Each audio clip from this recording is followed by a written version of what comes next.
Hello Virgo, welcome to your November monthly readings for 2020. Welcome if you're new to my channel. Hi, please like and subscribe. This is Penny. Say hello to Penny, everybody.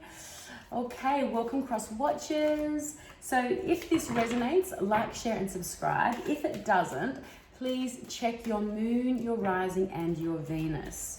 Okay, so let's go ahead and see what's coming up in the month of November for my Virgos. Penny, what is coming up in the month of November for my Virgos? So we're going to start with a central theme. Cool, King of Wands. We'll have two clarifying cards. King of Pentacles. A lot of court energy here. Justice card. We'll have an umbrella, I should say a bus driver, like the energy that's driving this reading. You've got the Emperor. Whoa, so much strong energy here. And then an outcome card. And then what I will do is I will go through and do some clarifying on that outcome. We'll do a point of focus for your month of November and an advice card. Okay, so Virgo. So many court cards. This is crazy. We've got three court cards. We've got a huge energy of the Emperor and then the Justice card. So much energy in here, Virgo. So I don't know whether you've got a lot of people coming around. I don't know whether you're having a lot of people staying in your house. Sorry. I don't know whether you're doing, if there's like a lot of meetings and coming together with people, because when I look at this reading, all I'm seeing is personalities. All I'm seeing is people. Okay, so this central theme here, this, I feel like this is you. This is you in business. Okay, this feels like a business reading, to be honest. This is you in business, okay? This is fire energy. It's about really, when the King of Wands comes up for me, it's kind of like the boss, the boss bitch when it comes to your career, when it comes to your business. There's a lot of fire, there's a lot of energy, there's a lot of activity going on for you, Virgo, for this month. Now to clarify that, we've got the Pentacles energy, okay? So this is really grounded, really supported, anchored energy. So whatever it is that you're manifesting, whatever it is that you're creating for this month, Virgo, I feel like it's going to be very, very grounded, very, very strong. And it's interesting that Justice shows up here because I don't know whether this is going to involve a Libran energy or maybe a Capricorn, a Taurus or a Virgo. This is you sitting in your own energy. But there feels like there's going to be a lot of activity and a lot of action going on for you. This could also indicate something to do with contracts that need to be signed, any legal matters, anything like that going on. So it could be the literal version of the Justice card. A lot of energy sitting here.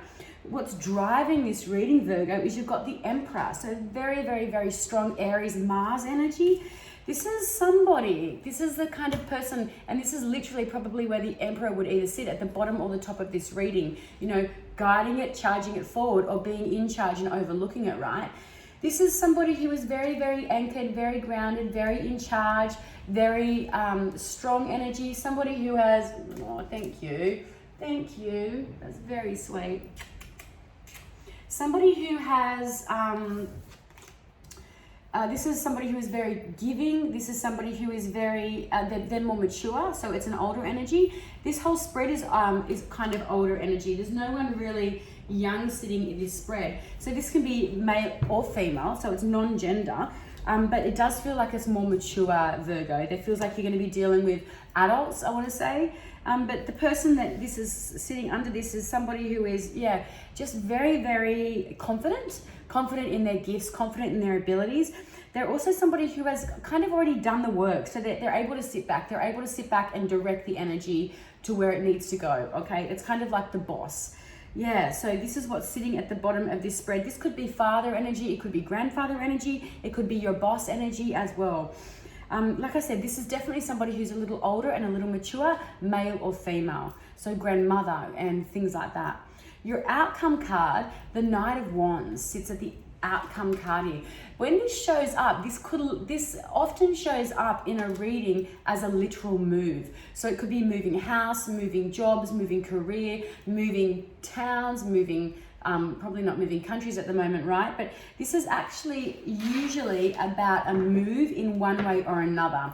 Now, if you don't feel like you're doing anything big like that in November, Virgo, then this could just be about this dynamic action coming in with that king sitting there as well. This could be like a fresh wave of new ideas, or like when I say new ideas, new energy coming in. So The wands are our joy, right? They're our creativity, they're our intuition, but it's fire, it's action. So we've got fire at the bottom, fire in the middle, fire at the top. It's very grounded to confirm that in with that pentacles. But yeah, lots of movement, lots of energy, a lot of energy. Although I will say there's a lot of willful energy, there's a lot of that Mars, there's a lot of fire and a lot of passion. But there is, I've got 4 people that are sitting down. So there's a lot of, like I said, that want. But as far as physical energy, there's a lot of sitting happening here. The only movement is that card that's crowning the spread as I look at this actually. So I do feel, Virgo, it's important that you're getting up and you're moving in this month of November as well. I don't know if you're going to have any back issues or any issues with your hip, but there's a lot of sedentary action here. So get up and literally get moving, okay? Get moving. Now let's get some clarifying cards around that Knight of Wands. 4 of Wands, again, more fire, okay? More fire energy. Venus sitting in Aries there.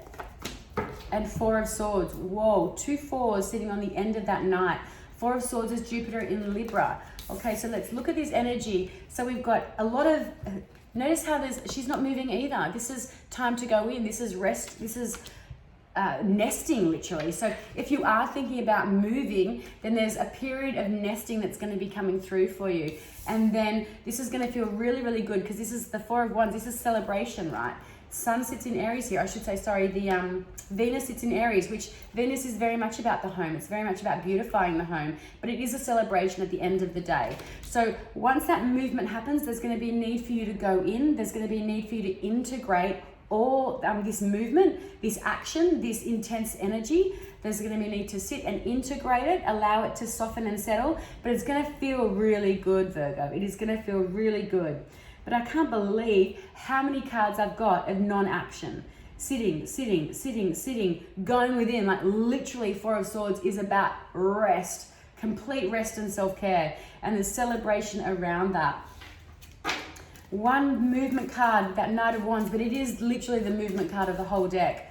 Aside from the Chariot, how funny.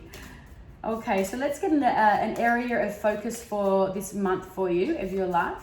For November, Virgo, where should you be focusing your attention and your will for the month of November? And you're going to be focusing in the 4th house. And this is such a 4th house feeling, right?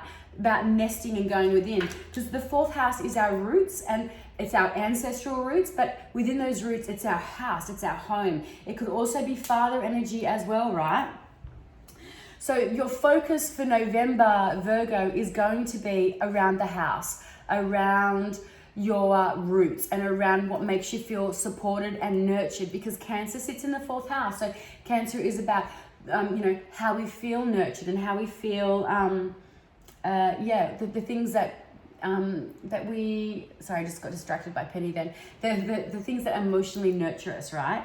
So you're being called to kind of, go within a little bit. If anyone's been in isolation, they're like, that is the last fucking thing I feel like doing is being at home. I've been at home forever. But it can be about going deep into your roots. It can be also about just checking in with the energy or the connection you have with your father. Could be mother, but in the 4th house, it's probably more likely to be your father. So check in around, give him a reach out if you haven't connected with him lately. But yeah, definitely about feeling nourished, nurtured, and maybe going within a little bit, okay? Now let's do an advice card for you. Just keeping an eye on her. She's just visiting for a bit, so I'm just checking she's not peeing somewhere. Okay, an advice card for Virgo. Very distracting, actually. But if I close the door, she whinges and whines to come in. She's 10 months old, so she's still a puppy, but she hasn't ever had any training whatsoever. Okay. Advice card for my Virgos. Change. I understand that nothing can grow or evolve without movement. Wow. How's that for an advice card on the most non-moving spread I think I've ever done? Let's have a look at what this is all about, change. Okay, I'm gonna have a sip of water first. Check out what that little bat is up to. Okay, there is certain comfort in the idea of living a life without surprises. The status quo has an appeal, but you will never learn or grow if your circumstances stay the same. Everybody wants life to be better, but that requires change. You have chosen to incarnate into this physical dimension called Earth because of the myriad of opportunities. If you don't take advantage of them, what was the point? Staying within your comfort zone is overrated. With change comes transformation, and with transformation comes evolution. Stop viewing change as good or bad, because all change nourishes the soul. Don't equate it with a lack of control. Life happens and it is supposed to happen. You can direct how it plays out, and you can always have the power to accept and change that redirects your path. Beautiful. So good, Virgo. I love that reading for you for November. So please, I always suggest at the end of November, go back and listen to this again, and notice how it's resonated. Notice how, if it's resonated or if it's made any sense. And if it has, please comment in the comment section. Otherwise, I will say have an awesome rest of your day and have an awesome rest of October, and I will catch you guys later. Peace out.